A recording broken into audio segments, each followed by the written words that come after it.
Here we go again. Another episode of the Moped Outlaws. Who's our And we're guest with today? Jeff Jeff Simmons. Simmons. Yes, Yeah. sir. Of Audio in the Trees, founder. And we don't want to tell you about it in the beginning. It's too much fun. Just dive in, settle back, get yourself some kind of beverage or your favorite inebriative. This is going to be a dance with Dionysus in a way you've never thought of. All right. So support Blast, Compton Cowboys, subscribe, paint us, and enjoy life. Sis, hallo? Blijven. Bestuur zeker wegen them. Jooi iets niet, joh. Two outlaws on the lam, taking the back roads through America. You can't drink enough coffee for this show. And now it's time for Monday Madness with the Moped Outlaws, Greg and Mark. And we're live with another episode of Moped Outlaws. And today we have someone I met via LinkedIn, Jeff Simmons, the founder of Audio in the Trees. And he's hailing from Portland, Oregon, I understand. It's true. We're having a dry winter up here. Not a lot of rain, a lot of sun. It is lovely. I don't make too many LinkedIn acquaintances. And this is a fabulous one. I've been loving all the back and forth we've been having recently on LinkedIn. It's a fun place. Awesome. You definitely got a Portland vibe going. Okay, good. Yeah, good to meet you, Jeff. Yeah, great to meet you too, Mark. This is I'm really gonna fun. kick it off just going like, hey, what is Audio in the Trees? Yeah, cool. Audio in the Trees is a little boutique agency. I started up here in Portland. It's mostly focused on social media management in the past, and I'm building it into more of an agency that's focused on strategy in the future. Obviously, in the last decade, a lot has changed in social, and I've been trying to surf that whole thing. I was able to, fortunately, make a living for myself, primarily in the music industry for a start. Over half of my clients are music venues on the West Coast. And that comes out of a love for music and theater. I have a theater degree back in the day. Came out to Portland with friends, did a lot of touring with those friends, made it off Broadway with shows, did lots of touring in the backs of bands, and all that culminated after years of work in the arts and work in the music industry into, I like this marketing thing. I like this social thing. There's a space here. There's like, we can sort of be our own authorities. Like, it just occurred to me really early that, there's no rules here. It was the Wild West, especially 20 years ago, when I was using it to build radio stations, social media, and just love getting in community, love helping people out, love helping artists. And that's really how it started. And now it's just my gig. Just my gig. That's beautiful, man. So in the function of the agency, what are your day-to-day things like? What is that life like? Mostly it's managing relationships, honestly. I mean, what I found in marketing is that, you sort of are what you say you are, and you have to really find that self-worth and that confidence to be what it is you want to be. And for me, that's helping small business owners. It's a lot of managing relationships. In most of the work in basic agency stuff like I do is retainer work up until this point. I'm sort of, like I said, moving into a new era of my agency where I'm going to be selling strategy more than I'm selling retainers monthly. Like, I'm going to help you out because that works really great, and people do need that work. My day to day is most of it is filling in for what I've learned in the industry is called fractional CMO, or people don't have a chief marketing officer. They need help with strategy. A founder of a small business needs to talk to somebody who's an expert at it and can give them advice on what should I do, this or that, and feel confident in it. So I love filling those shoes with it's a lot of ups and downs, but generally managing somewhere near a dozen different clients, which is a lot of lot of monthly check-ins on how things are going, a lot of relationship work as far as like finding out how to be a support system, because with entrepreneurs and small business, people are oftentimes struggling, or dealing with the ups and downs of small business.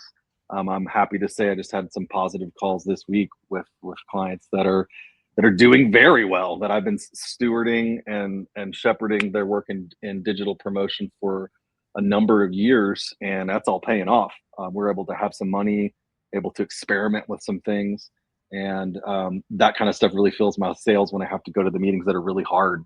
Had a lot of meetings this year because of the economy. We're like, we have to cut services. I don't have money anymore. I've got to make a change.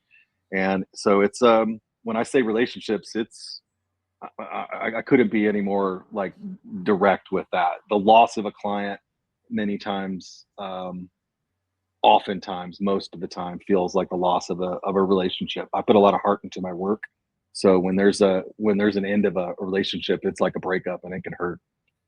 But just like all relationships, you keep coming back to it, and you keep improving yourself, and keep figuring out how to keep heart in it and do things for the right reasons.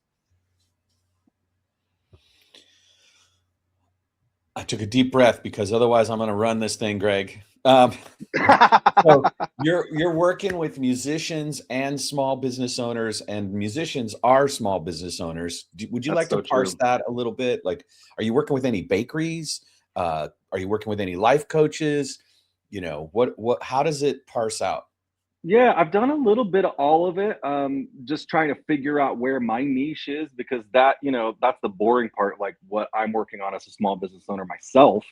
But at the same time, to go back to heart, that's really what working in this field and work these relationships is all about. Working for businesses that you care about, that's what makes it happen for me. And so coming from the arts, I care a lot about musicians and artists. I see a lot of the frustrations that they deal with on social media, especially how things have changed in the creator economy over the past 10 years, specifically, where that's been created by the social media industrial complex, as me and my peers are calling it now. Yeah. It's just a crazy thing that has happened that we watched grow up that all seems so simple and fun, and then became something entirely different in world and culture shifting. But yeah, I mean, I've got an outdoor store here in Portland. That's one of my longest term clients. That's a mom and pop that sells anything from sleeping bags to camping gear to consigned items to food at the campfire. And I love the fact that, that's something that I love. It doesn't always work out that way. But when we're not out of town on a camping trip this weekend, when it's not, or this season, when it's not raining here in Portland again, I'm grabbing food. I'm grabbing supplies at my client's store. And that feels really good to me. So between that, most of the musicians that I work with are really on such low budgets that I'm mostly consulting on a friendly level. Most musicians that have a budget to pay for marketing already either have some kind of disposable income or income that they can put at that into that part of their lives, or they're working with an agency or with a talent agency or management agency themselves that prioritize digital marketing as part of touring. It's an integral part of touring these days. But mostly I see that through venues, because it's those agents and managers who are communicating with the venues to make sure that everything's taken care of for their client, the artist. So it's a lot of the behind the scenes communication that happens to set shows up and make the rock shows that seem so straightforward and simple. Oh, this band's coming to my town. I wish it seemed as simple as that. For my point of view, with the folks I talk to, it's weeks, if not months, of back and forth emails trying to make sure things are taken care of, trying to make sure this show is selling well. And that show multiplies out times when you're working with venues, dozens of shows a month across 4 or 5 venues. It's just shows and shows and shows and shows. It's a lot of my personal work to not be jaded in that and still find the fun in that, because doing it for so long. I think I mentioned at the top that I was a sound engineer for a very long time and a tour manager So sitting in the back of that bus and working with those artists and seeing exactly what it's like when you show up at the venue and where's the poster for our show. It really, that's where the rubber meets the road, no pun intended, where, that was always the clue when I was on the road with bands that were really scrapping, that when you show up and you don't see your poster, oh God, we're screwed. Like, these people are not paying attention to us. So being able to work on both sides of that has been great. To be able to, have an artist, a love for artists and a want to help artists, and still trying to figure out a way to make that relationship work. Because I think the venues, unfortunately, can oftentimes get a bad reputation for being the difficult part, or making things hard or something like that, when in reality, working with venues for as long as I have, they're just like any other entrepreneurs. They're struggling. The pandemic was absolutely crushing for small businesses. I mean, we thought Live Nation and some of these other big companies like AEG were ripping apart the music industry before the pandemic. Holy shit, it is bad news now. But I digress. I mean, I think back to your question is from outdoor stores to I sell keto noodles. We've got some great new product that's a pretty industry shifting product, that instead of it being a carb based, noodle based solution, it's noodles that are made entirely of egg whites. And that's a fun little project to sell, especially in socials. I'm thinking of the list off the top of my head. I got a lot of bar clients recently as well, that are doing sort of some of the similar stuff. Have, instead of having ticketed shows, have free shows, and are just looking to show how fun the bar is. Doing all sorts of promotions with photo booths and food promotions and things like that. So it's a wide gamut of things that I'm involved in, and I'm always open to new things. And when it works its best, it's things that I already love. I'm a big lover of food. I'm a big lover of Dionysus and the party and pulling community together and getting people to have a good time. So whenever I'm like part of the integration and the actual, the day-to-day of making that party happen, that's what makes me feel good. I had a long history in community radio as well. Like I think I mentioned before, where I really got my start. So working with communities that are in nonprofit mindsets, that are not doing this to try to make a huge profit. And that's honestly venues as well, and musicians. They might as well be nonprofit corporations or B Corps, because everybody knows that it is very difficult to make a profit in those industries. You're doing it because you love it. You're doing it because there's community involved. And there is that spirit in Portland with business and with entrepreneurs.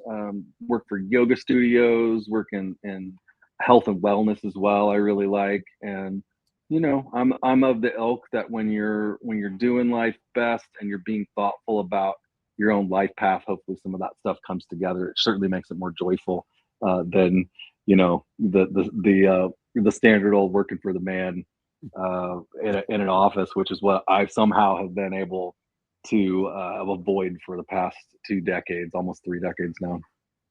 Got it. That was a brilliantly rich answer. Like, I'm sure hanging out with you is brilliantly rich. I like to think so. Yeah, so far so good. What I noticed when you mentioned posters and you anchored around posters, Yeah, that is an idiomatic medium that crosses time. We look back to the origins of rock and roll through the lens of the Fillmore posters, and then so true. the handbills, and it's been a persistent way of getting the message out. But it feels like we're at the level at which Instagram stories and TikTok daily posts are the new posters of the modern era. And it used to be that if you had a decent demo and a black and white photo, you could send that and get booked. And they would look at like some level of audience engagement based on record sales or whether the photo looked professional, et cetera. Now it seems like most venues want how many followers have you got? Like, no one's listening to the music or looking at the photo. They're asking, how many followers do you have? Does that track with your experience?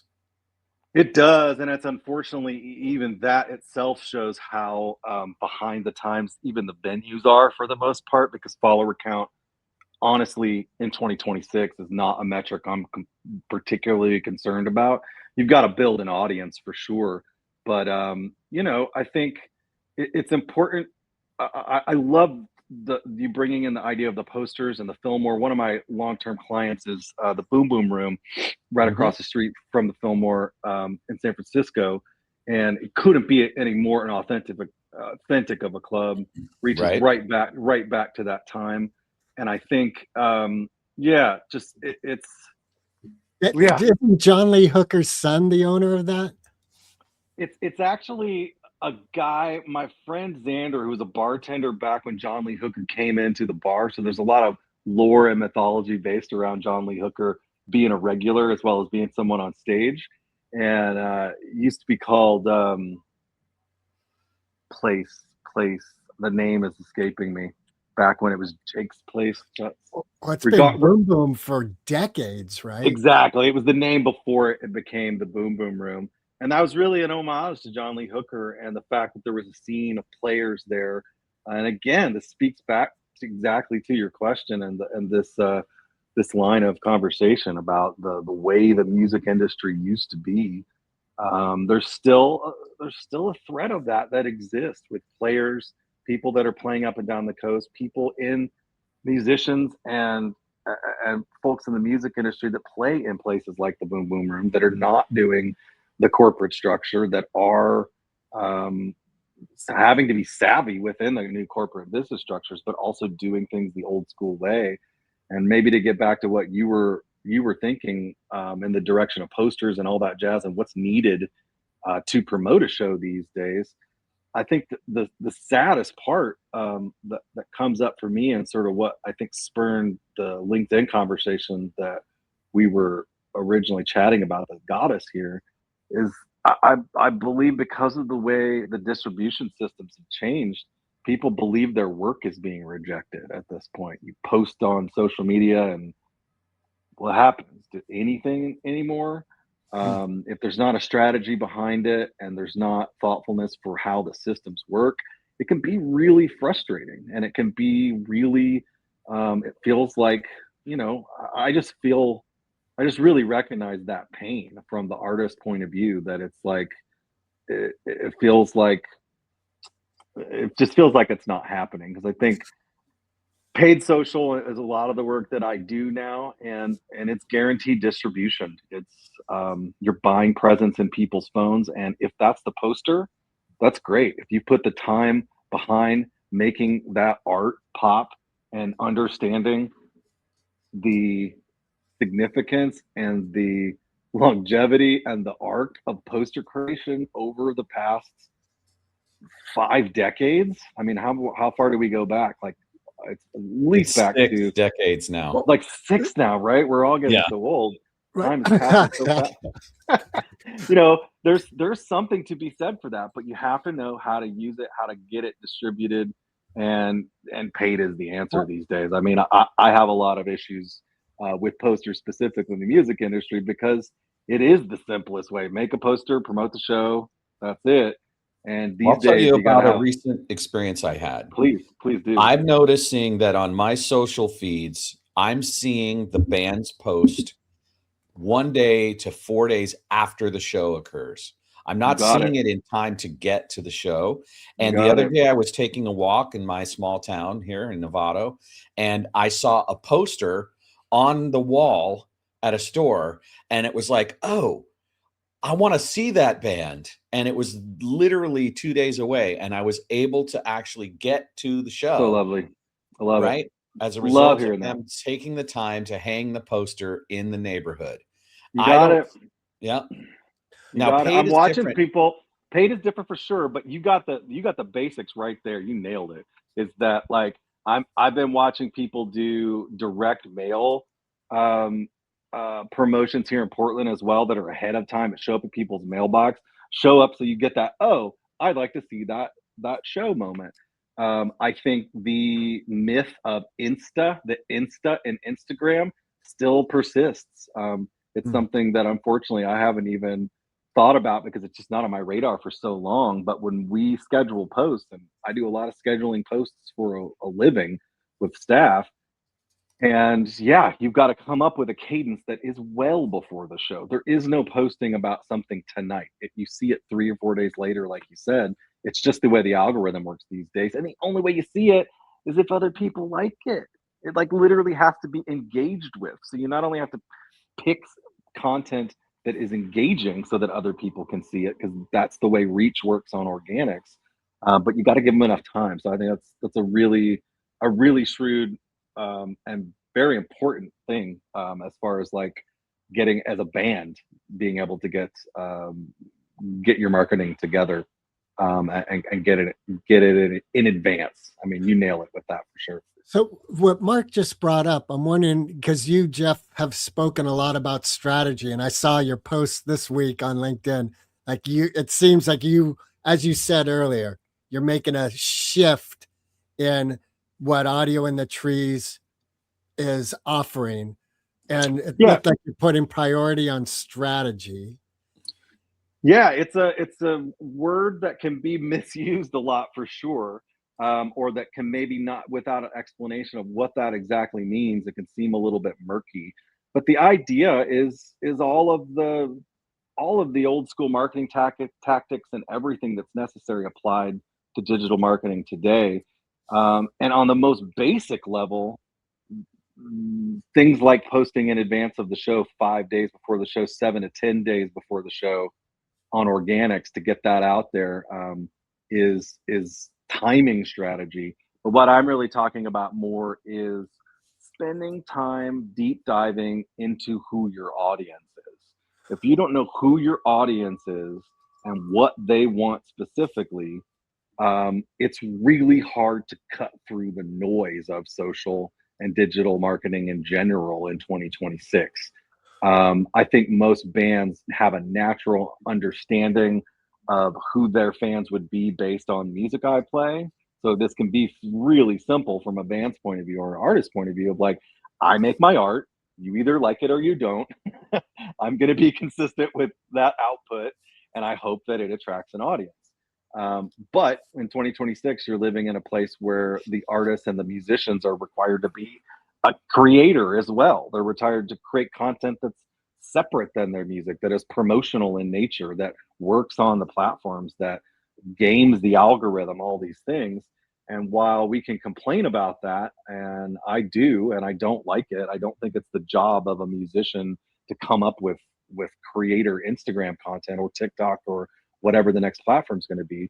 But it is the reality of the industry, and almost more than how many followers you have, it is the reality of booking. Like, do these folks post content that people are engaged with, or are they posting things that has 0 likes or 2 likes? That's a very strong signal in today's creator economy and social media today, that your audience isn't actually engaged with what you're doing. So that's why, again, when you mention followers in 2026, I'm actually more interested in engagement from a venue perspective. When you're booking things, it's like, do people actually listen to what this person has to say, or is just something that that they're just doing themselves? So go ahead, please.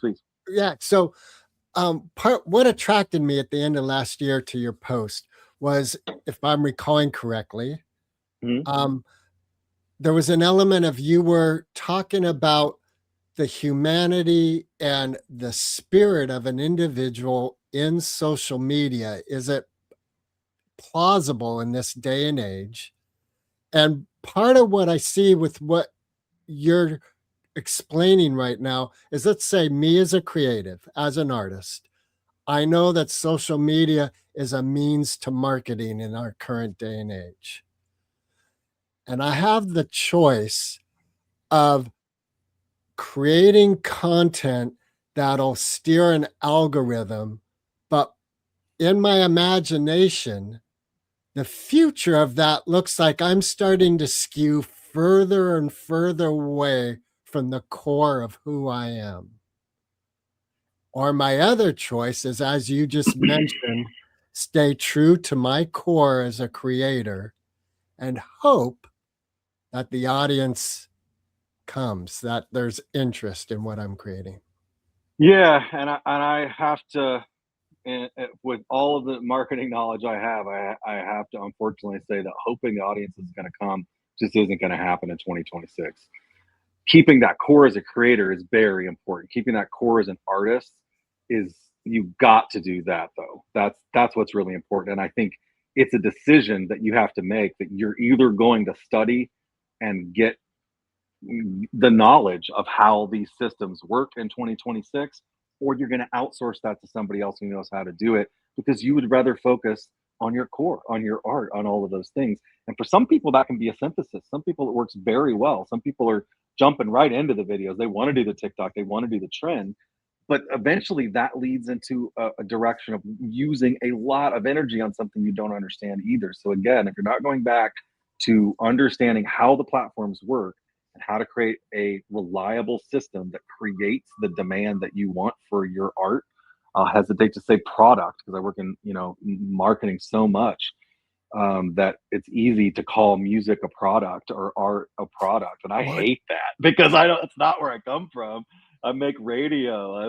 I make music. I all those things. But that's the reality. It's the product. So if you Right. care for that product and that content, then there are ways, through strategy, like we're talking about, is that you have to you just have to reframe the idea that full rooms, whether it's an art gallery or it's a music performance, they don't happen by accident, and somebody's got to take responsibility for creating that demand.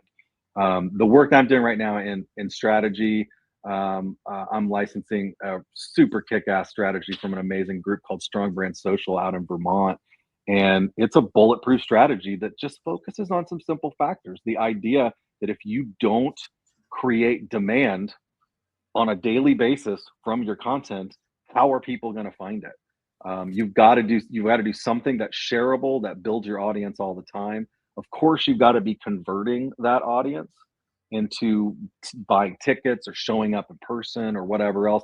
That's what most people spend their time doing, Well, putting the poster up saying, come to the show, do the thing. But the reality is that that's mostly the job of the paid lever in your promotion, because people don't want to engage with something that says, I have a really cynical view of it, but living in New York for a couple of years like I have, I always use the example of posters are lovely, and that old school version of the Fillmore poster is it's part of rock and roll canon at this point. That's like the reality. But at the same time, social media cheapens it to the point where it's just somebody on the street that's a stranger throwing a flyer in your hand that come to the show, come to the show. And I don't know if you've had that experience on the street in any metropolitan city, but the response in general is no, get away from me. And that's the thing that people need to realize, that you may have spent a lot of time on this flyer, but throwing flyers saying come to the show, pay $5. It's off-putting on social, and it eventually doesn't work unless there's high art involved. And while I'm rolling through that strategy, if you're not trying to retain the people that already pay for your art, that show up for your product, show up for your thing, then again, you're losing. How do you keep them? How do you keep in contact with them? Are you getting the emails from the music venue after the show's over, the people that paid for tickets in advance? Because that's how you build an audience. And the future of being able to have a sustainable business in the arts and in music and everything else absolutely relies on that. And working in marketing, it's easy to overlook at this point because I work all in emails and contacts and getting tickets and CSV lists of all of the people that signed up for the show and did we get their phone number. But it's not that far off from the sign up sheet on the merch table. So right. It's not like they're reinventing the wheel here. It's just a reminder that these techniques are there for a reason, and they have their digital counterparts. You definitely need to be doing the sign up sheet on the merch table, and hopefully you're selling merch as well.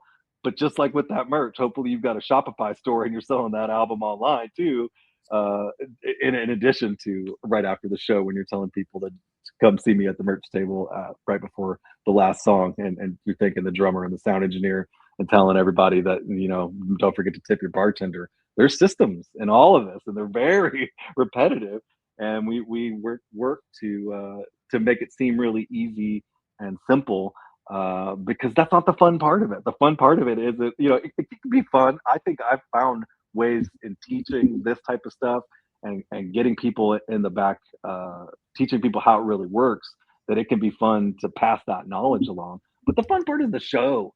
The fun part is playing the show. The fun part is the drinks after the show, all those things. So when you have all of these other little pieces dialed and you're not just like posting like Mark was saying, a couple hours before the show and saying, come out with a post that people aren't going to see till 3 even days posts after. that were out in time don't make it to me. You Like, I'm got not it. You talking got it. day of. I'm talking stuff that posted 4 days ago that doesn't arrive on my feed until You got it. And it's sad because those are generally the posts in like the 3 pillars that I mentioned of demand, conversion, and retention, which is the basics of the strategy that I'm selling now, is that you're just completely focused on conversion. Come to the show. And you really need to spend a lot more time making fun stuff on your feed that has nothing to do with in real time. That's shareable, fun stuff. And that's not the poster. The poster's conversion. The poster's come to the show. It costs $5. It's at this place. Be there now. And that's an ad. That's an ad. You need to pay for it and you need to have in their feed. It's been an ad all along, but now it's like the ad distribution is, are you paying for that 8 weeks before the show? And it goes right up until doors. My ad stopped at doors. That's been just a standard practice for practically a decade now that my clients demand, but these ads run all the way until doors and then they stop. Because you wouldn't run an ad for a show after a show that's already it's just over. like the thing. It's 6:30 p.m. as someone is scrolling their Facebook and the ad pops up for the show at 8:30. Now you've got a customer coming in, right? Or you got hopefully. it. You got it. And you're literally targeting people that probably saw that a couple weeks before. And if you're doing your job right, this is the 3rd or 4th time they've seen that poster. And now it's like, oh, wow, I should actually go check that out. Because you've allowed the algorithm and you've utilized the algorithm to find those people that are the most interested and serve it to people who are most likely to show up and buy a ticket in advance. Would you be willing to share one kernel that me as a creative, no budget, so whatever I'm going to do on social media, it's going to be all my own energy. What is one thing you could share with me that if I incorporate that into my work on social media, you're like, okay, you're on the right path at least? It's a tough one because I want to twist your answer and say that you just got to give up, because if you're trying to promote something about money, what year are you in? That's not how it works. It's been pay to play for a decade. Stop. You've got to stop kidding yourself. This is a pay to play network.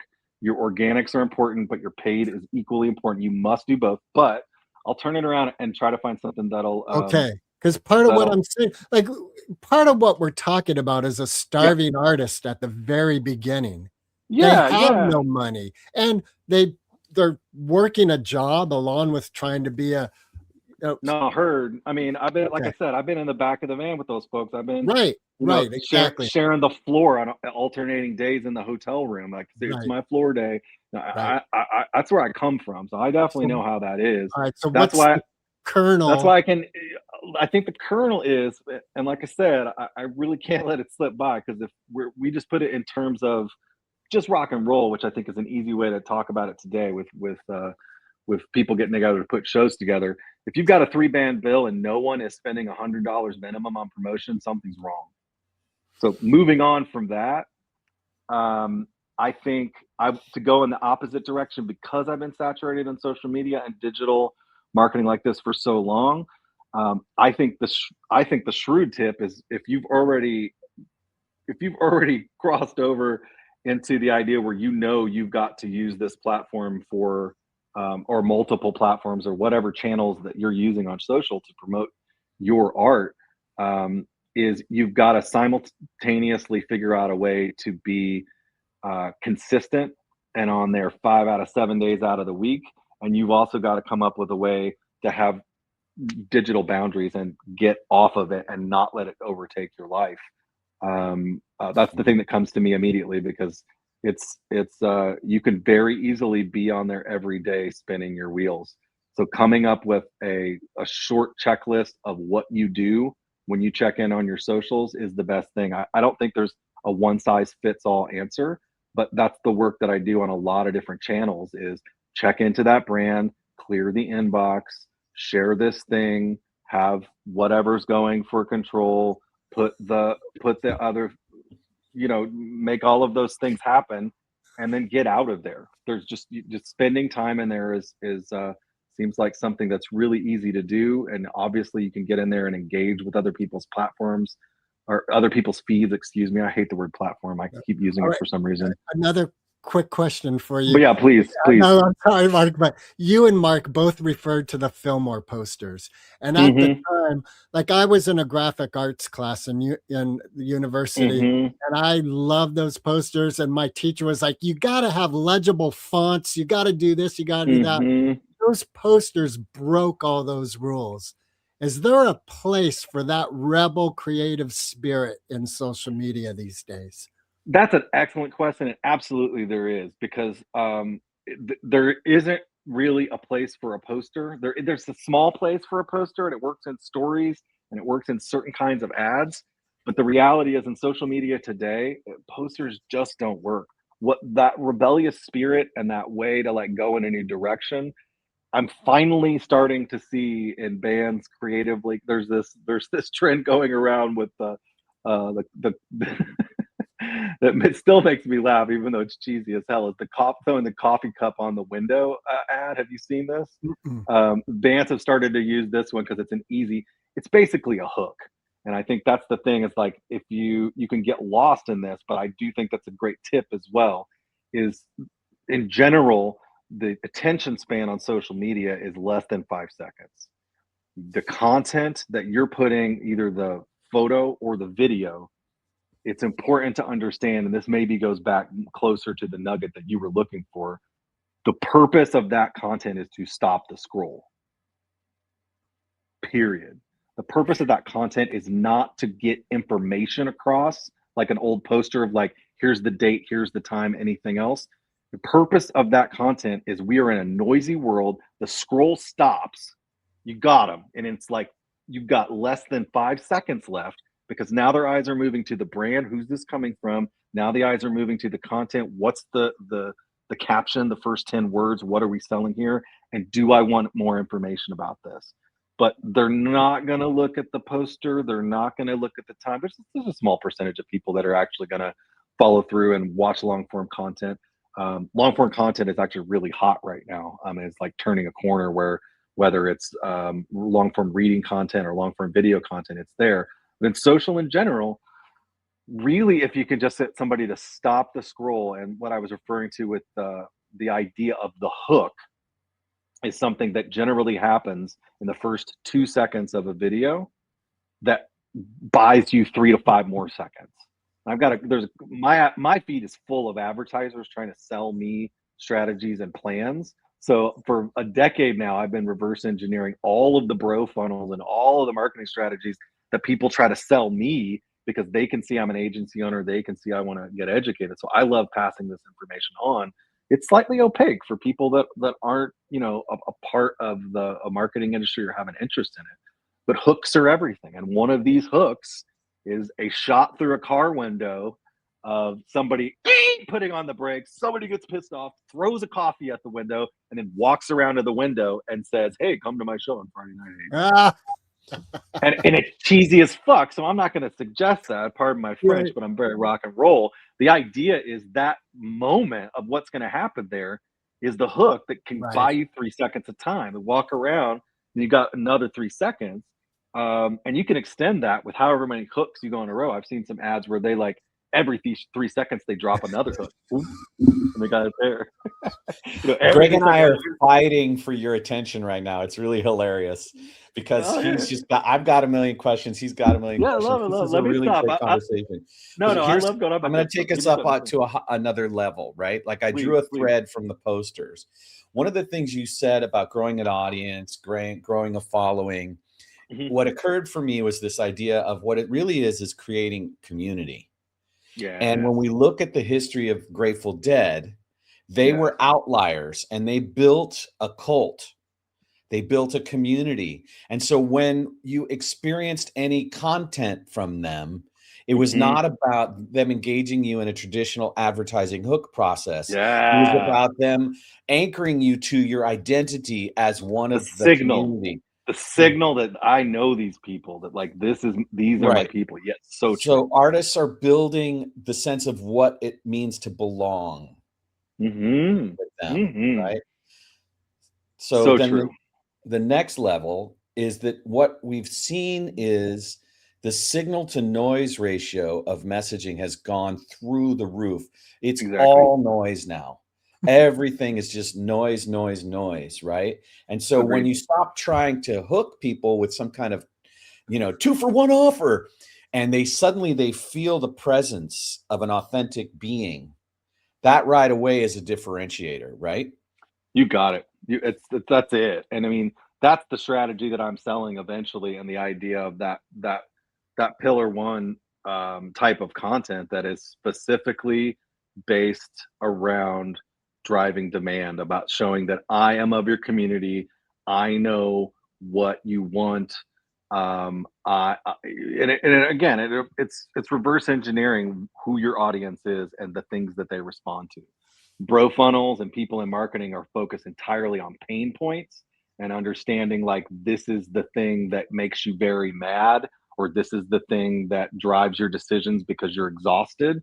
And you can flip that on its head and make it funny. You can flip that on its head and make it, like, again, I think it's in a more positive way. Community. If there's community over here, I can get your attention. And then, the job of the modern musician, the modern marketer, is to keep that attention, to keep Mhm. that community, to stoke those people with consistent messaging that shows them that, yes, it's still, despite all of this noise, there's some honest, true stuff happening here, and we are seeing this eye to eye. So if you can figure out what you believe your audience member, and this is in marketing, it's nerdy, but we call it persona work, of making an avatar of that person and saying, this is what my fan looks like. They love this stuff. They reject this stuff.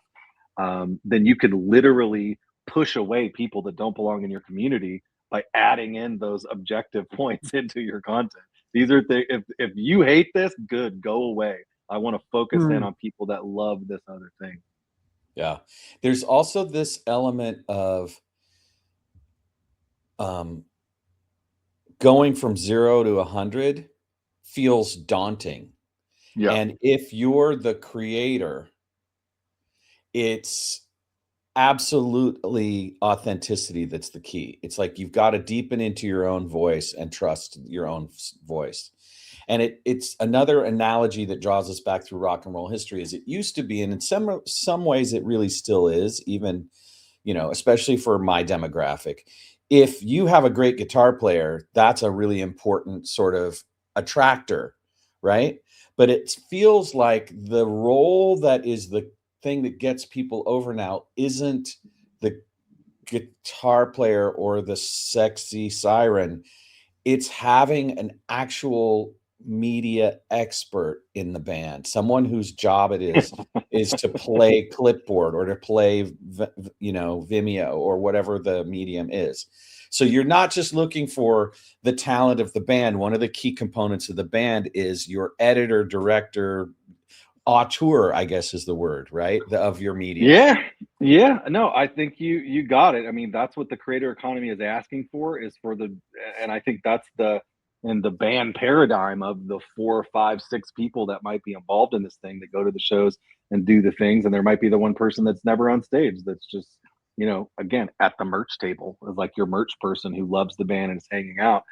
The probability, luckily, in larger bands like that, is higher that somebody's going to be good at making those videos. I think the thing we're eventually talking about is, not only do those need to be captured and consistent and come up with a style, and if you can go back to what Greg was saying, find something that's, and what you were saying as well, actually, Mark, the Artur, a different style, something that is new and fresh. Hopefully you've got that, but again, you've got to apply that creative output to something that actually sells, to something that actually keeps an audience, something that is actually focused on business objectives. And so, again, with entrepreneurs, it's really easy to focus, or it's not easy, but it's a simple conversation to focus all of our energy on business objectives. And it's really easy to sell an entrepreneur or a small business owner on the idea that it's frustrating to not know if your social media is working. And the only way to know is to make sure that every single piece of content you're putting out is focused entirely on a business objective and is intentional and on purpose. And that's not as fun with music to think of it that way. But it is important to reverse engineer it and make sure that you're not just throwing up slop. You're not just throwing up whatever this artur or video person is interested in. You're doing it with intention. And I And think it has it's to be in probably a lot of, alignment with the psychodemographics of, you got it. right? So I want to present a use case for you. Please. And I'm anticipating that you will be as blunt and dismissive of any uselessness as you need to be, but it is dear to my heart. So I've been, for the last 3 or 4 years, I have this side project as a musician. We're called Shark Bait. We play reggae-delic music, which means that we play classic reggae songs and then we do these weird psychedelic things in the middle of them. Cool. Our Fun. band loves doing this stuff, and we've got very few gigs. And my bandmates are coming at me now like, we need gigs. And I'm like going, oh, dude, like just running my coaching business and marketing that is insane. So what do we need to do? All clubs. we want to come to Portland. There is a thriving reggae scene in Portland for sure. And processing. Yeah, I think. All right, I'm going to stop you. I'm Okay. going to give you the answer. Here it is. The Okay. answer is hire founder Audio in the Trees, Jeff Simmons. Well, that would be a very smart move on your part. Absolutely. All right, let's just With a- stop there. Let's just stop there. I think that's the key, right? Because there's no way in the next 15 minutes of this podcast that you can actually articulate what an entry-level group of 60-year-old reggae aficionados is going to be able to do to penetrate the market. It's a wild case, but I wanted to present it because I knew there's something about you, Jeff. You didn't answer. Wait, you didn't answer hire me, but it was the actual answer. And that's part of what makes it work, is that you don't go to the default sort of business hustle motif. You actually, it didn't even occur to me. It didn't even occur to me of like, hire me. I was just like, let's solve this problem. Let's make it work. Well, that's why working with you makes the most sense, because you're really focused on the thing that benefits your clients, not just you. Yeah, but why isn't call clubs the answer? Well, again, I think the thing that stumped me is that, and why I wasn't able to answer any faster, and I was like processing it, was the idea of, I know what it's like to be on the receiving end of book my band from a club's angle. So you've got to have a bunch of those things in line to be able to make that happen. But that brings me back to, like, my ex-wife was a talent buyer, a band booker in New York City. And so I got a lot of tips from that. I mean, I used to play in a band back in the day too. So, we're sort of in the land between booking and promotion and mixing those two things. There's a lot of crossover there for sure. But when it comes to just getting a band booked and getting a tour in place, you're really just talking about being able to guarantee draw to a booker. And if your band if you're new in a market, like you want to play in Portland and you don't have any Portland fans up here, then it's pretty straightforward. You just need to find other bands that have fans in Portland and get on that bill and work together with them. So that's really more of a booking issue than a promotion issue on the front end of it. But when you combine the two things and what I do, again, the process is very straightforward. How the ads are purchased for a show like that have very little risk. You put in $100 and you make $100 in tickets. And the way you do that is you set it up on Meta and you make sure you have an engaging photo and you have at least 2 engaging videos around 5 to 10 seconds that you're running the ads for like 8 weeks before the show. And however much you put into those ads, you're going to make it back in tickets. And those are in emails that you're going to use for future shows. and you can ramp that up as soon as you get some kind of angel investor who wants to spend 400 or 500 more dollars on your show. You can literally sell out the show with ads alone and not have a community, not have a strategy for what your posts are coming up later, not even posting on your feed at all. That's how powerful the ads are, and that's what most people know at this point in the back end of the music industry. Most promoters and venues are fucking scared because the only thing that works is meta ads. They dabble in Google and TikTok too, but the meta ads, if they don't buy meta ads for their show, no one comes.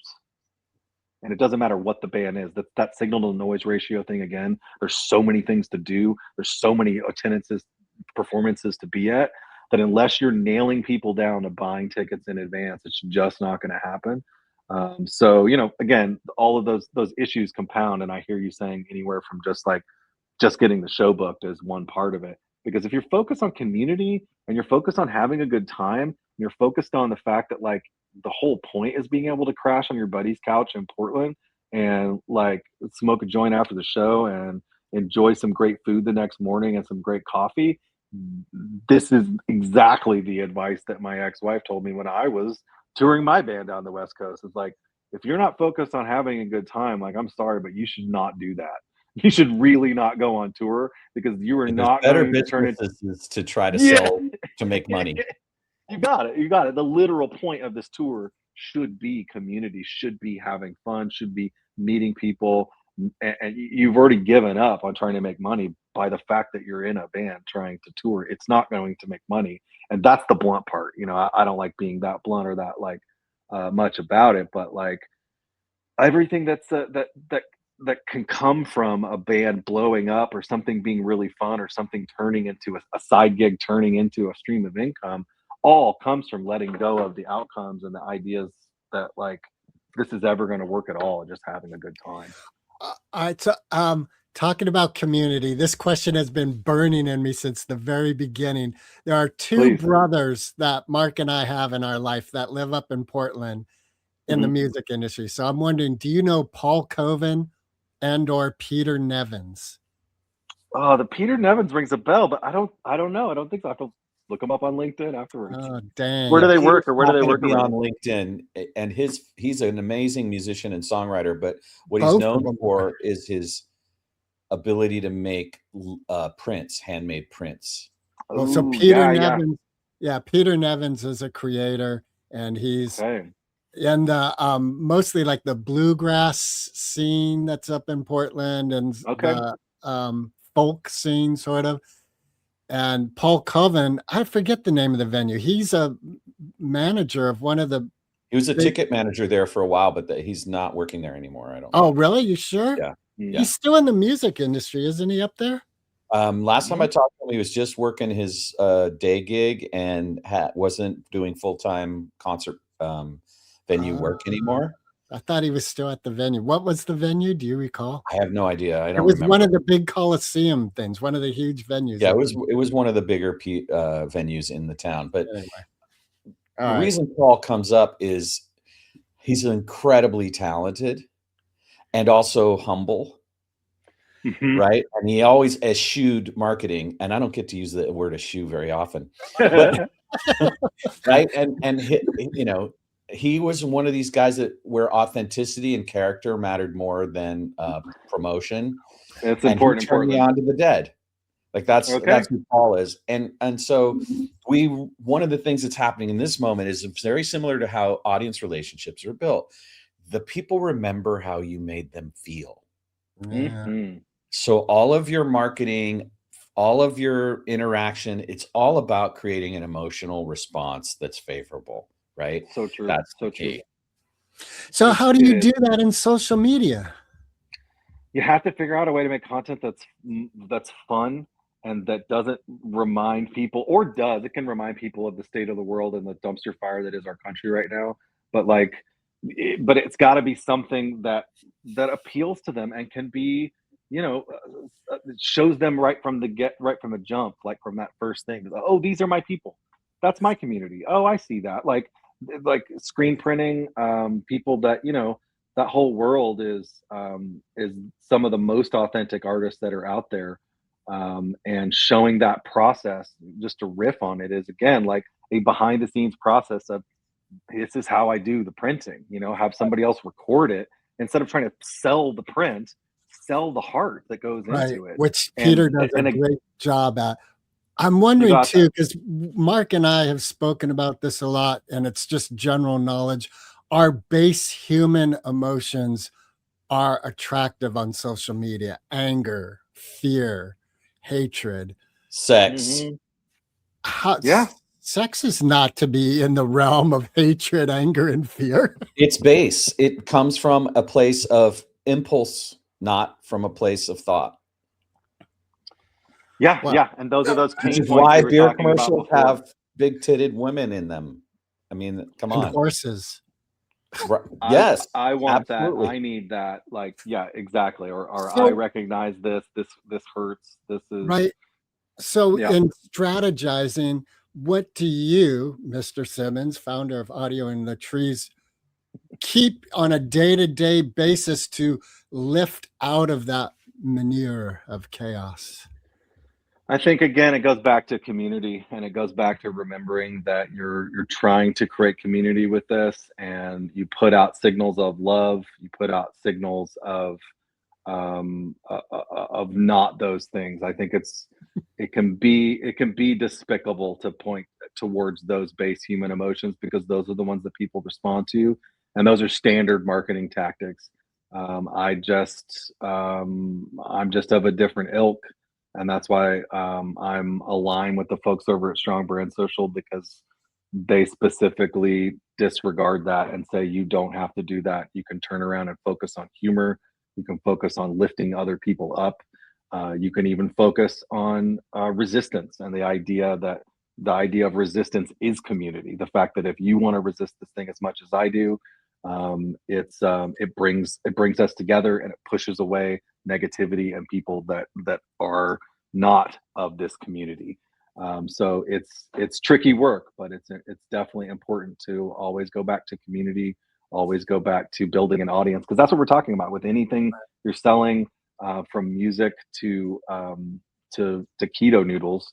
You're trying to build an audience of people that are like-minded and that find their community and feel that affinity to your brand then. And again, I hate to think of bands as a brand, but that's what we're living in 2026. That's your little avatar in the top corner. That's your brand, and your name of your brand and the visual of your brand is what sticks in people's heads, and they hopefully can connect it to something positive, community driven, and why this is worth telling someone else about, to expand the community. What occurs to me also is, in that realm, forgiveness and empathy are very important, because we are human. We're going to make mistakes. And Mark and I had the privilege of seeing Dave Chappelle live. And I remember one of his bits was, you know what I do when I make a mistake? Whoopsie daisy. And then I move on. That's right. Well, in that realm of like, oh no, but to like, oh, and we all forgive. And I was thinking of the Dead, how the Dead had that element of, we are not going to participate in this chaos we see. We're going to be about love and joy and welcoming. And hey, you need a ticket or you need a burrito, it's right here. And they were willing to make mistakes in front of people every night in order to reach for that amazing possibility of something unique occurring. Right. And there's a whole bunch of people doing that now that don't play that style of music, but that understand that taking that risk in your creative endeavors that's where all the magic happens. You got it. And we all took a really big risk on this thing called social media. We all took a really big risk and like, oh, this is going to work for our culture. It turns out it didn't. It turns out it did not work for our culture. It turns out it was a flashpoint for our culture. It turns out it got involved at the highest levels of government in our culture. And we didn't even touch on AI in this hour, which is like twisting things into a whole nother level and can be a whole micro conversation about fucking reggae bands with ChatGPT posters, which make me want to kill them. But let's not go in that direction and keep it positive, because in summary and everything we've been talking about is we took a big gamble on this thing called social media, everything we've been talking about in terms of strategy and in terms of promotion is not connected to a specific channel. It's not connected to Instagram. It's not connected to Facebook. It's not connected to TikTok. It's connected to standard marketing practices that are going to outlive platforms and channels. That's what I've had to realize in this decade or more of work I've been doing in social media. Is this was working in this moment, and it the shifted, and the strategy changed, and the way you have to do it changes all the time. It seems like these days, every quarter there's a new trick or a new tip. But chasing the trendy things that are happening is not what we're talking about. It doesn't hearken to the community of the dead that you're talking about. It harkens to remembering that these things are going to pass us by. These stories, these timers, these algorithms, these things are not going to exist by the time my daughter is an adult 20 years from now. They're going to change. There's going to be a new platform. It's going to be a new channel, but creating demand for an audience, trying to get people to buy your artwork or your product and support it financially, and then staying in touch with them. That's those 3 pillars again. That doesn't change. That applies across evenly to anything. So you just have to decide as a business owner how you create that demand, convert that into actual dollars that can move you down the road, and then don't lose that audience. Don't forget to stop talking to them. And you can apply that to all channels or none. You can apply that to email. You can apply that to LinkedIn. You can apply that, but I would ward you away from doing it on everything simultaneously. That will just exhaust you. Where is your audience? Where can you make strides? Where can you do the most powerful audience building, and focus on that channel? Because resources are not unlimited, and money certainly in it, but your time and your energy, going back to the person in the band that's the art tour that create that stuff, their time and energy is limited. So as soon as you figure out what kind of content you need to sell, they can only do so much for you. So Does like, that help mean them out too. that there's a strategy, like what you post on Meta is not appropriate to LinkedIn or TikTok? Correct, which has been a big hard pill for me to swallow over the past decade, working in and around agencies. But that's the reality. The simple reality is I've only got so much time. I create this content and I put it on every channel. I say the same thing on every channel and do the same thing. But the reality is that the way that the audience interacts with that channel can be vastly different. The way people interact with LinkedIn, as you know, is vastly different than the way people interact on TikTok or on Instagram or on Threads or whatever else. But even on Meta's platform alone, Facebook, Instagram, and Threads, completely different channels, completely different content. You could post the same video or photo and the same caption on all 3 and see how it goes. But eventually there's going to have to be a reckoning of like, should I even be posting this over here? Should I just focus all of my energy on Instagram and then the other things over here? Meta's got a super powerful channel for ads, though. It's just absolutely unbeatable. So as much as I hate to say it, I've finally got into finally been able to just say there's no risk involved and talk to clients directly like that. That sounds like I'm selling snake oil, so I don't like to use that type of verbiage. But the reality is true. If you know what you're doing, you have an ad buyer that knows how to do it, you cannot lose money on the platform. It is the most powerful ad platform on earth, and it works very well right now in 2026. It might not in 10 years, it might be over. But right now it works really great. And I'm, even people 10 years ago when it was a secret, that like, wow, this thing is incredible. It theoretically overturned elections because it didn't even have the specific guardrails to be able to and regulation to be able to even know who was buying the damn ads on the platform. I want to move the conversation from less about the abstract, about the Please. work, and I want to focus a little bit more on you. It occurs to me that given the depth of wisdom and experience, that there's potentially a book in you, and perhaps you've done some form of TED Talk or presentation, or some form of where you are a source in a group environment for questions other than in the day-to-day operations of your business. What kinds of things are you entertaining? And I want to piggyback on that with how can people get a hold of you to work with you? Yeah, audioandtrees.com is my website. It's really simple to get a hold of me. Also, just as easy on LinkedIn or on Instagram. Just reach out over DMs. Um, but yeah, I mean, I think again, working within the music community is the most fulfilling, and I've been in some type of scenarios where it really has been the most rewarding of being in front of an open audience full of people asking how to promote my stuff. There's a rabid interest from musicians specifically of like, am I doing this right? How can I like optimize my time because my resources are limited? I don't want to spend all my time on music, but I want to make sure that the work I'm doing on a promotion is done right. And so the time I've spent in front of local organizations here in Portland has been definitely the most fulfilling, and it works for my business because I get gigs out of it too, and find people that are working in similar fields and think in similar ways. Um, but it's yeah, I mean, I make most of my choices and how I'm involved in that about how it can actually affect people for the better, and how it can help people out because I know it's scary and I know it's weird and competitive to watch other bands even in your scene seemingly doing a great job getting likes and shares and all these things. But I love to pull back the curtain. I mean, that's just what I like to do more than anything else because I can see how many people are struggling. I can see that there's a lot of people out there telling you that this is the way to do it.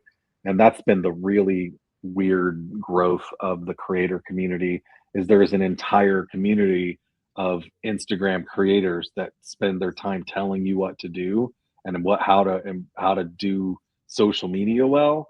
And the dark truth is these are people that were paid by Meta like a lot of money just to be on the platform, and they're telling you the tricks of what works well for them to get money from you, not what works well for your business and what works well for marketing in general. They're trying to get you like figuring out all these little likes and post at this time of day and don't forget to tag on this thing. That is some bullshit advice that just gets you deeper addicted to this platform, which is the goal of all of this stuff. So if I can pull back the curtain and make it in simple terms, simple things, that's the work that I like to do on the side, and it keeps my heart keeps my sales full because working on the back end with people that are only focused on money is definitely difficult.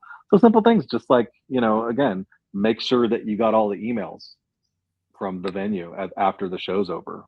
They'll Yeah. give you a printout. It's like, really simple advice. Like the future I posted really shortly on my LinkedIn, I think yesterday, is the future of live music is CRM, because that's such a nerdy term. I didn't even know what CRM was 10 years ago, but the fact that you have to spend time managing your customers, managing the people that give you their contact info is again, in a punk rock way, you can make a lot of connections to like the punk rock touring circuit that existed before the internet. Those were standard practices. Like we have to have phone numbers and emails and addresses of people, not only just to have a place to crash, but like we need to contact all these people next time we come. We need to send them a catalog so they can buy records from our small print distribution thing. And that has just completely been exploded by the internet, while it's also exactly the same thing. It's just like, how do Right. you prove, like you were saying earlier, how do you prove authenticity? And that's got to be baked into every piece of content you make, because if your content looks like you're trying to do hooks and looks like you're trying to trick the audience, people are going to figure out that you're not authentic, that you really are trying to trick them, that that's not really your point, that like so the Got it. simpler you So can do this, the better. um, here we go. What is it about you and in general, from the marketing perspective, why isn't AI coming for your job and others? Oh, believe me, it is. That is one of the major shifts for why I'm moving towards strategy, because you have to do this work as a human. You have to do this work as a thoughtful business owner to be able to have strategies that exist outside of all of these channels. My job in ad buying and in scheduling content, even creating content, is absolutely being replaced as we speak. There's always going to be a place for human creators and human operators that are making human decisions, but that's going to be increasingly more. It's going to cost more because it's just basically AI is making driving the cost of all these things down. I just get sold all the time of even already of just buy this service that automates all your ads. You just feed it all the things and it does all of the work for you. And it Zeely. can. It's not really clean. Yeah, that's one of the ones I see a lot. It's really clean and it does the work as long as you're willing to take hits against your brand as being completely inauthentic, because AI is going to make it look like a fucking wacky show that gets people attention using all of these buzzwords and all these things. I love a lot of it, but you just have to be careful So and it sounds like a thoughtful about it. paradox because you say on one hand you're saying it absolutely is coming from me, but on the other hand you're saying it can't replicate the human touch. It So can't replicate the choices involved. So that's the future in AI and everything that I see in my industry specifically, is that the operators and the people making those choices, the people that are getting superpowers through all of the being able to snap their fingers and get 10 iterations of that caption, and then being able to pick which one is going to be most authentic to the audience, being able to have an eye for the word unforgettable in the music industry is a AI tell. That's bullshit. An unforgettable night, really? Is it going to be like something that you can never forget? Is that what you mean? Like, but that's the age of AI we're living in, where it's in the very early stages. And regardless, you're just going to need somebody that's doing a cross check for, is this real? Is this authentic? Are people going to reject this? There's nothing more anti that spirit of the Grateful Dead community that you're talking about than a bunch of one-liners that like people can tell now. It's the same thing with posters that people can tell. It's like the iterations in the Meta platform alone of being able to put one poster in that somebody put a lot of time and energy, even in across all genres, and being able to show me instantly, like I'm a snap of fingers instantly, 12 other iterations of that, and put a model in there and do this. And it's just like, no, I don't want to put a model in the poster that somebody else might, somebody selling a different product. But specifically with my clients, specifically in the city that I live in, it's absolutely necessary. Even what was the headline I read the other day about Microsoft introducing the companies that want to move the fastest and want to put AI in charge of all of the things, all of the white collar jobs, are hiring and naming people. I'm not going to remember it in real time, but putting hires in that are the cross check people that are just like making sure that everything's going to be good. And that's honestly a really great reference. I don't know, that's maybe completely out of left field, but I'm not sure if you're aware of. You probably heard that the flight attendants have a cross check before they land and before they take off the plane. You always hear that thing with flight check, cross check. That's the operation that happens in the plane, so that the two different flight attendants check the opposite person's explosive door to make sure that explosions don't happen and blow the doors off the plane on accident, because that's a very volatile place. And when you can make that type of, I think that's a big but rather important analogy, that you could blow up your whole brand at this point if you put out one thing that shows the entire audience that you are a fake. Talk about pulling back the curtain, Wizard of Oz style. Everybody's gone. I'm out. Fuck this band. It's over. You're canceled. It's done. So those realities are real. Everyone knows the those. same So beast just that can get you in front of a million faces can also kill a million contacts. you got it. You got it. So it's just has to be thoughtful work, and the job changes. And that's, no bones about it. That's why when Meta, Zuckerberg specifically, made those announcements last April, it's been almost a year now, saying that, the ad systems will be totally automated within the next 18 months or whatever. I was like, holy shit, for me and my employees, like, wow. Okay, well, I've got some breathing room, because there's going to be quite a few years of entrepreneurs and people that are still going to need an operator to do this thing for you. But then there's that other kind of entrepreneur who will just do it all themselves with a product like Zeely or a product like anything else, and just figure it out and see how much money they're going to waste until they figure it out. But they don't need me anymore. People are always going to need a calm, wise, seasoned person who can say, don't do that. Like, whoa, yeah. All those ideas are great, but stay away from that part. And that's why, again, I'm slowly moving away from the idea of focusing on retainers and monthly work and focusing more on like the big picture of I'd like to create a strategy for you that is beyond the succession of your social media managers or that guy that makes the video and gives you something that you can walk away with that's beyond TikTok, that's beyond Instagram, that's beyond all of it, and says, this is how you promote your product. This is how you promote your brand. And this is what marketing people have been doing for decades, and making it something that's affordable because, of course, bigger agencies do this all the time. I'm just a guy working out of my apartment in Portland. But it's fun to be able to have that same confidence, have that same skills, have the experience in the specific industry. Because in rock and roll, people are scared. They don't know. They're not going to admit that to you either because they're behind this wall of emails and I'm either going to book your band or I'm not, all the way up to Live Nation. But they're all scared in the same way behind the scenes. Like nothing works but meta ads. If we don't run meta ads on this show, no one comes. What the hell? Like, how are we so dependent on this? How are we so dependent on this network? Oh my Well, gosh, what have we done? the good news is that once it comes for all of our jobs, we're going to have a lot more time to do Dionysian parties around with bands. Hell yeah. Let's not live stream them. Let's just have them in the real moment and enjoy the song. Yep.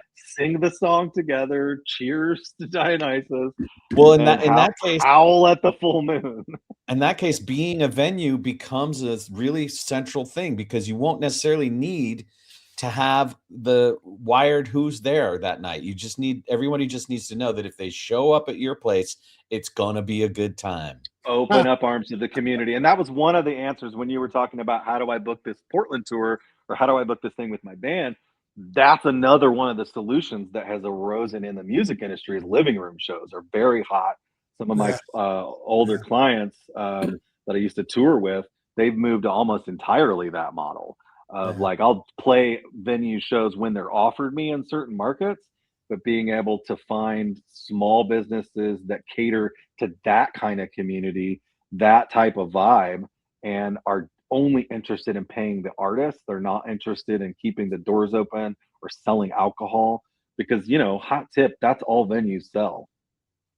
Yeah. They don't sell music. They break even at the door and they sell alcohol. That's all they do. And it's obvious on the outside, but that's the state of the industry. I'm interested in selling alcohol for them as part of my artistic expression. Right? Like, okay, tell me more. Well, like I don't drink. Every time I drank, I always regretted it. It was never fun for me. Yeah. Right. So I would much rather avoid helping people sell alcohol to people just as a kind of how I function as a human being. It's not my ideal scenario. So I'm grateful to my local clubs for sure. And I get that that's how they stay open is they sell alcohol. But at the same time, if I could avoid that paradigm, I would. Like, I don't need to be someone who is all designed to support the sales of alcohol. You know what's I've been watching Ozark, and what I love about it is there's a product, and it's illegal, it's criminal, it's bad, but there's conversations about, oh, well, would you go work for a cigarette company? Would you go work for an oil company? You'd be well respected. And here's the three of us. I'm sure we all have cell phones. We drive cars. And there is an element of, and I'm not calling you out, Mark, or calling you in or anything, but I think we all have ideals of being like right. And, the next step in that is righteous. And And there's that, we move away from that place of empathy and humanity. Like you're a bar owner, your livelihood and the people you hired relies on you selling a drink. drinks. You got it. Multiple drinks, and hopefully something that's more than a microbrew. And there's liquor in it as well, and all of his other things. And I don't want to. I certainly don't want to call out the venue owners either, because that's just the reality that they live in. That's the way it worked. I don't think you go back to the Fillmore and you go back to the biggest venues that started all these things off. That's not why they're doing it. Eventually, like, I think there is like there is a lot of love and community in pulling the shows together and making these things. It's just the harsh reality of the business. If you're not selling something on site other than the music, the place can't keep the lights on. So the shifts that are being forced in 2026 and in the new music community is the kids don't drink anymore. That's the Right. thing that we're seeing over and over again, is that sure there's a addition of street drugs, and there's an addition of things that they're using instead of alcohol, but on a broader level, it's just they've got out of that addiction of, I'm not like coming here for your product anymore. I've got everything I need. I only came for the music. And it's forcing the hand of the music industry to figure out, what else can we sell? What else do we sell? Molly Food? Do and we sell mushrooms. water? Yeah, exactly. I mean, they can't sell the drugs yet, unless you're in certain states where those Well, are allowed. maybe that's where it's going to head. Like already cannabis as well. Like maybe we take the Amsterdam approach, and these bar scenes with live music have joints for sale and bud. And It doesn't seem out of the realm of possibility. The unfortunate parts are all of the regulation where it meets alcohol. Again, that's what the venues are dealing with now, is you can't have the marijuana around because it competes with the alcohol. Maybe the marijuana and alcohol are both being regulated by the same organization, like it is here in Oregon, but they keep them out of the venue entirely. So Well, yeah, there's something go you ahead. alluded to with the home party, the living room party, that's a Mhm. reflection back to what was happening during Prohibition with the speakeasy. And Yeah, there's it an was. element, and that trans goes into the original rave scene, which is never Yes. traditional venues. It was always some secret thing. Like, I remember you had to find the card, then call the number, and that would be an answering machine that would get you to a place where there was a clue. Not It was like a whole thing you had to go through to actually find the party, that right? And still there's exists. That Right, and still is there's something happening. about how that works in the psychology of people that's like, "Ooh, it's exclusive. I can't just walk in there with money. I have to figure it out. I have to," like, that's a really cool way to magnetize the thing. And Mm. and so I think we're headed in those kinds of directions where people, it's a reverse escape room to get in here. I think so too. I think you're thinking of it exactly the right way, because the point is not making money. The point is community and Dionysus, like we keep referring back to, of the idea that, like, let's celebrate together. The world is burning, some people will say, in in this very moment right now. And I'll push back on that and say, I think we just have our fucking eyeballs filled of it all the time with Right. social media every day, and we're not very discerning about how we like actually digest media. And the media is all repeating the pain points of the world is on fire. So it seems extra on fire right now. But that's why, again, like, to go back to your point of, like, that's when we focus on bringing people together. The fact that, like, we're going to keep out all of the bad things that we don't want, only if you come to this secret location, is a solve. So I love that type of thinking. Having, even to, like, root it in like tradition and routine, and what we're going through just now, like getting millions of people together to watch the Super Bowl on Sunday, or just to show up for the halftime, which is what I showed up for. I don't actually watch football, but everyone showing up for that, to see that community and all the parties that were created from just come over and let's celebrate the idea that this is going to be a 100% Spanish halftime show, and oh my god, I love my country, instead of focusing on hate, instead of focusing on excluding people. And that happens in all those little microcosms of, I mean, again, it's a very technological sort of opposite result from your escape room that you were mentioning, but the idea that, like, if we're going to abide by these standard traditions of weekend football and everything else, we can we there's evidence that we pull together as a small group of people in my living room that were there just to celebrate that. amongst all of the dumpster fire of our lives. And that's what the music community and music in general can be really good at.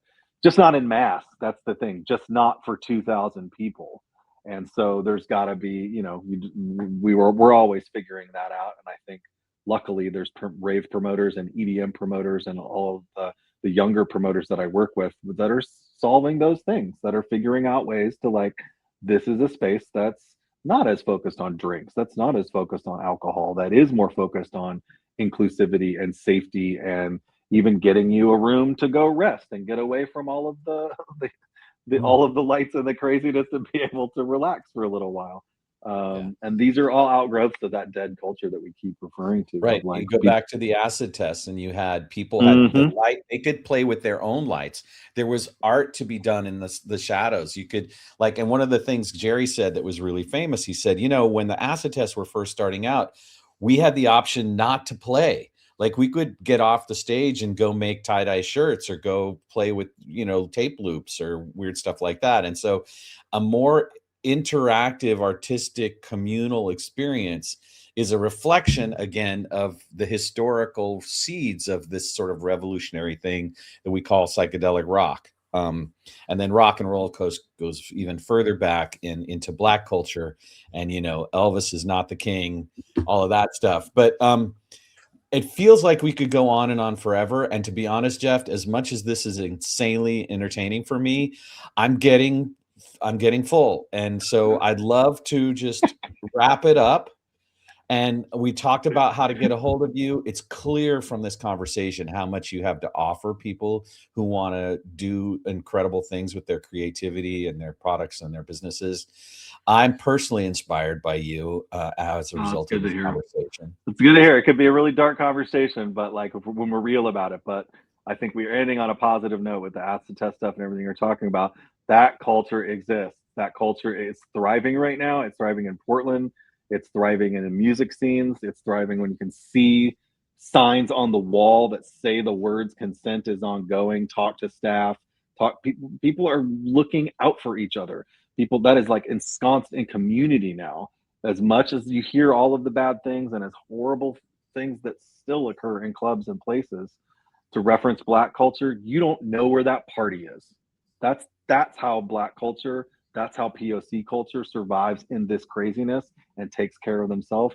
And all of those things are completely intact and happening under the radar, underneath all of this like corporate venue culture and everything that we're talking about. So there is a lot of positivity. Communities do look out for themselves, and I love empowering communities in those ways with these crazy tools that guarantee people buy tickets and show up.